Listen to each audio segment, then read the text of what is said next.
अस्सलामुअलैकुम, welcome to my channel Urdu Centre Voice. तमाम video updates के लिए उर्दू सेंटर वॉइस को सब्सक्राइब करके बेल नोटिफिकेशन को ऑन कर दें। तो आइए सुनते हैं आज की वीडियो में किसी की ज़िंदगी पर बीता एक सच्चा और हौलनाक वाक़या। ये उन दिनों का जिक्र है जब हम एक कमरे के किराए के मकान की तलाश में थे, लेकिन कराची जैसे शहर में ये काम बहुत मुश्किल था। मैं और मेरा शोहर उनके दोस्त के तवस्सुत से एक मकान देखने के लिए गए। वहाँ मालिक मकान पहले से ही मौजूद था। मैंने देखा घर बाहर से काफ़ी खस्ता हाल लग रहा था। दरवाजे का रंग बिल्कुल उड़ चुका था। बाहर की दीवार की आधी आधी ईंटें झड़ चुकी थीं। घर की खस्ता हाली देखकर मुझे खासी मायूसी हुई। मालिक मकान जंग आलू ताला खोलकर दरवाजे से अंदर दाखिल हुआ। गैलरी में खड़े होकर उसने हमें अंदर आने का कहा। घर क्या था? एक खोली थी जो सिर्फ एक छोटे से सेलन ज़दा कमरे पर मुश्तमिल थी। कमरे में ही एक तरफ किचन था। किचन भी क्या था, छोटा सा एक स्लेब लगाकर एक कोने को किचन की सूरत दे दी गई थी, जबकि बाथरूम बाहर गैलरी में बना हुआ था, वो भी बाबा आदम के दौर का। अजीब वहशत ज़दा घर था, घुटन ही घुटन, जहाँ एक पल भी ठहरने को दिल न चाह रहा था। मुझे तो वहशत होने लगी। मैं फ़ौरन मकान से बाहर निकल आई। मालिक मकान ने मेरे शोहर आदिल को अपना फ़ोन नंबर दिया और कहा, जो भी जवाब हो शाम तक सोचकर बता दें, वरना मकान किसी और को दे दिया जाएगा। आदिल ने चुपचाप उनसे नंबर लिया और मुझे बाइक पर बिठा कर वापस चले। उफ तौबा, कैसा वहशतनाक और घुटनज़दा मकान है। मैं तो यहाँ नहीं रह सकती। आदिल, क्यों, तुम्हें पसंद नहीं आया मकान? पसंद? इसमें पसंद आने वाला क्या है? छोटा सा स्टोर नुमा कमरा है, शुरू होते ही ख़त्म। तो हमें एक ही कमरे की मकान की ज़रूरत थी ना। वैसे भी हम दोनों अकेले ही तो हैं। मैं तो सारा दिन जॉब पर रहूँगा, तुम्हें काफ़ी है ये कमरा। वो तो ठीक है, लेकिन रौनक नहीं है इस घर में। अजीब वहशत सी है, क्या आपने महसूस नहीं किया? अरे पागल औरत, रौनक लोगों से होती है। अभी वो घर 2 साल से बंद पड़ा था। जब हम वहाँ जाएंगे तो उसे अपने हिसाब से सेट करा लेंगे, थोड़ा सा रंग रोगन करवा लेंगे तो यही घर चमक उठेगा। और फिर ये घर हमें सस्ता भी पड़ेगा ना, किराया बहुत मुनासिब है। मुझे दूर भी नहीं पड़ेगा मेरी जॉब से। मेरे ख्याल से ये घर हर लिहाज से बेहतर है। बताओ, अब दे दूँ एडवांस? आदिल ने इतनी लंबी तमहीद बांध कर आखिर में मेरी राय लेना ज़रूरी समझा। ठीक है, अगर आपको समझ आ ही गया है तो दे दें एडवांस। मैंने तो हार मानते हुए धीमे लहजे में कहा, ओके, मैं आज ही शाम में उन्हें एडवांस दे दूंगा। आदिल घर के आगे बाइक रोकते हुए बोले, तो मैं भी मुतमईन होकर उतर गई और शिफ्ट होने की तैयारी करने लगी। उसी शाम आदिल ने मालिक मकान को एडवांस देकर सफाई वगैरह का काम शुरू करवा दिया और अगले ही दिन हम अपने मुख्तसर से सामान के साथ वहाँ शिफ्ट हो गए। वो ना जाने रात का कौन सा पहर था कि अचानक से मेरी आंख खुली, लेकिन आंख खुलने का सबब मुझे समझ नहीं आ रहा था। लगता था जैसे मुझे किसी ने जगाया है, लेकिन किसने? मैंने लेटे लेटे ही अपने इर्द गिर्द देखने की कोशिश की, लेकिन मुझे अंधेरे में कुछ दिखाई ही नहीं दे रहा था।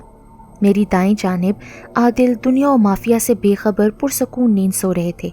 मैंने उन्हें उठाना मुनासिब न समझा और करवट बदल कर दोबारा सोने की कोशिश करने लगी। अचानक मुझे महसूस हुआ कि बेड के नीचे कुछ है। मैंने देखने के लिए उठकर कमरे की लाइट जलाई। पल भर में कमरे की हर चीज़ वाज़े दिखाई देने लगी। मैं दबे दबे कदमों से बेड के करीब गई और नीचे झुककर देखने लगी।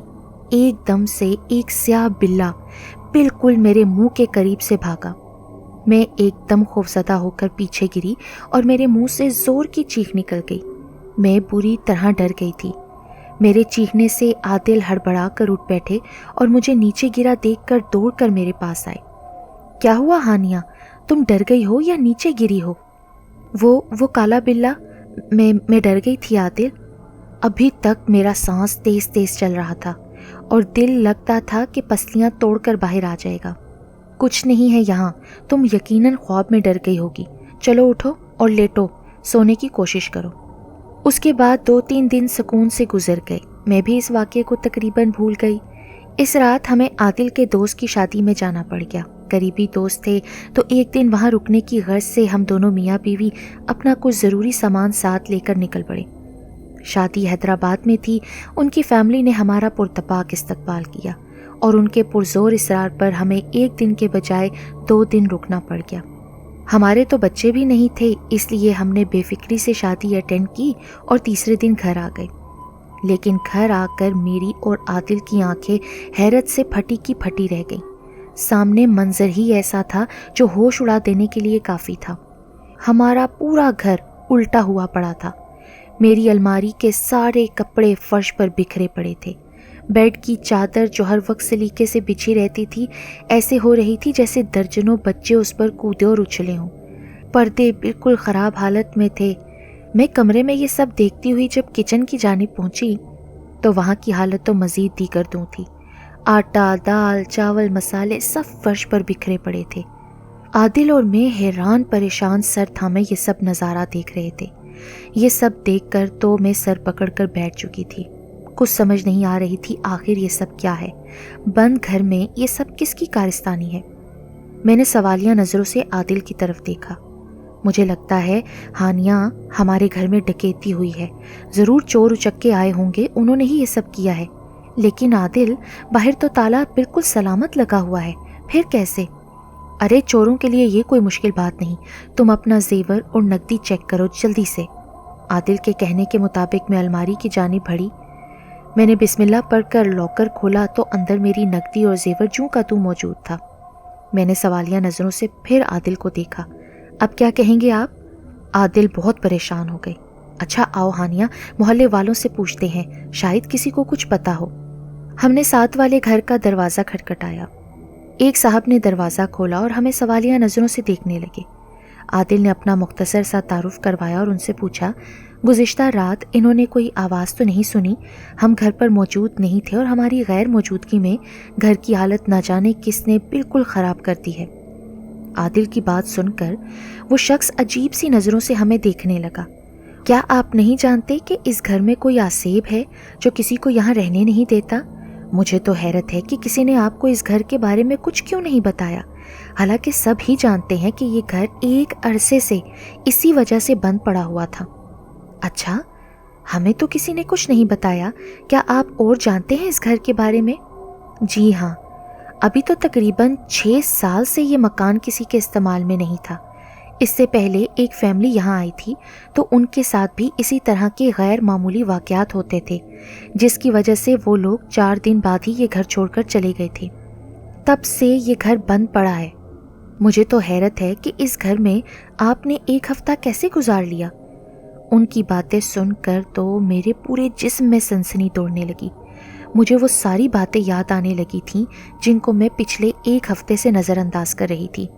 سرگوشیوں کی آوازیں، چلنے پھرنے کی سرسراہٹیں، کبھی بے تحاشا شور، اور میں یہی بول کر خود کو تسلی دیتی کہ یہ سب میرا وہم ہے، ایسا کچھ نہیں ہے، میں اکیلی ہوں شاید اس لیے ڈر جاتی ہوں۔ لیکن اب اس شخص کی باتوں نے میرے وہم کو یقین میں بدل دیا، اور اب تو میں ایک پل کے لیے بھی اس گھر میں رہنا نہ چاہتی تھی۔ عادل نے ان کا شکریہ ادا کیا اور ہم گھر آ گئے۔ دل تو نہیں چاہ رہا تھا لیکن مجبوری تھی۔ عادل، اب کیا کریں گے؟ کرنا کیا ہے ہانیہ یار، اب ظاہر ہے دوسرا گھر تلاش کریں گے، اور تمہیں معلوم ہے دوسرا گھر تلاش کرنا بہت مشکل ہے۔ ابھی تو فی الحال مجبوری ہے، یہیں رہنا پڑے گا نیا گھر ملنے تک۔ میں نے تو عادل سے بحث کرنا مناسب نہ سمجھی اور ڈرتے ڈرتے گھر کی صفائی میں لگ گئی۔ عادل بھی میرا ہاتھ بٹانے لگے۔ گھر کو پرانی حالت میں واپس لاتے لاتے ہمیں 2 گھنٹے لگ گئے۔ میں تو بری طرح تھک چکی تھی۔ عادل نے مجھے کھانا بنانے سے منع کر دیا اور جا کر 2 برگر لے آئے۔ ہم دونوں نے رات کا کھانا کھایا اور سونے لیٹ گئے، لیکن آج میں نے خلاف معمول کمرے کی لائٹ کھلی رکھی۔ عادل سمجھ گئے کہ میں خوف زدہ ہوں، اس لیے وہ چپ چاپ چادر منہ تک اوڑھ کر سو گئے۔ میں نے بھی سونے کی کوشش کی، تھک گئی تھی تو نیند آ گئی۔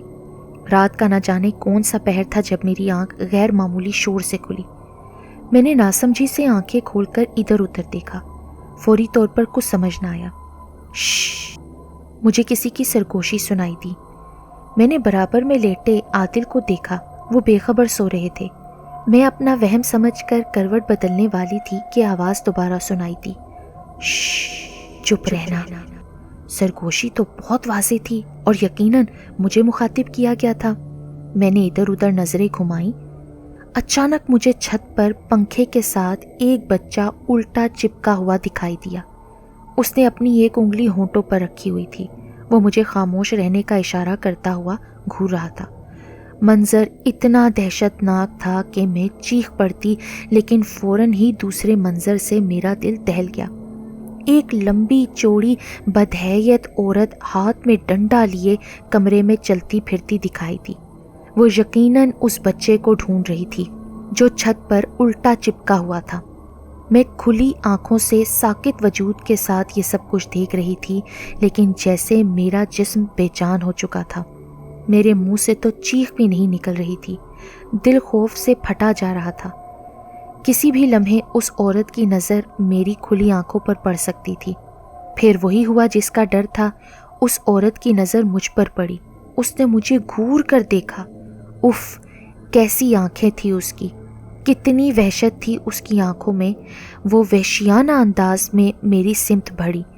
मेरी खौफ से घिघी बन गई और फिर न जाने कैसे मेरे मुंह से बेख्तियार निकला, या अल्लाह मदद। ये कहते ही जैसे मुझ में जान आ गई। मैंने चादर अपने मुंह तकोड़ी और ज़ोर ज़ोर से आयतल कुर्सी पढ़ने लगी। मैं रोती जा रही थी और पढ़ती जा रही थी। मेरी आवाज़ से आदिल भी उठ गए और मुझसे पूछने लगे, क्या हुआ हानिया? लेकिन मैं बस उनसे लिपट कर रोने लगी। खतरा टल चुका था। मैंने चारों तरफ देखा, कोई नहीं था। फिर आदिल ने उठकर मुझे पानी पिलाया। मैंने आदिल को सारी बात बता दी। आदिल परेशान हो गए। अब यहाँ रहना किसी तौर खतरे से खाली नहीं था। अब हम यहाँ नहीं रहेंगे हानिया, तुम बेफिक्र रहो। मैं आज ही घर का बंदोबस्त करता हूँ। हम आज ही यहाँ से चले जाएंगे। आदिल ने मुझे तसल्ली देकर लिटाया और कुरानी आयतें पढ़ पढ़ कर मुझ पर फूंकने लगे। वो पूरी रात आदिल और मैंने जाग कर गुजार दी। सुबह तक मैं बुखार में फुनक रही थी। रोशनी होते ही आदिल मुझे लेकर अम्मी के घर चले आए। दूसरा घर मिलने में 1 हफ्ता लग गया, लेकिन मैं इतनी खौफजदा थी कि जब तक दूसरा घर नहीं मिला मैं अपनी अम्मी के घर से कहीं नहीं गई। आज तो मैं दूसरे घर में हूँ। इस वाक़ये को एक अरसा बीत चुका है, लेकिन आज भी जब वो भयानक रात मुझे याद आती है तो मेरे जिस्म में सनसनी दौड़ जाती है। मेरे रोंगटे खड़े हो जाते हैं और मैं दावे से कहती हूँ कि अगर मेरी जगह कोई कमज़ोर दिल औरत होती तो यकीनन उसका खौफ से दिल बंद हो जाता।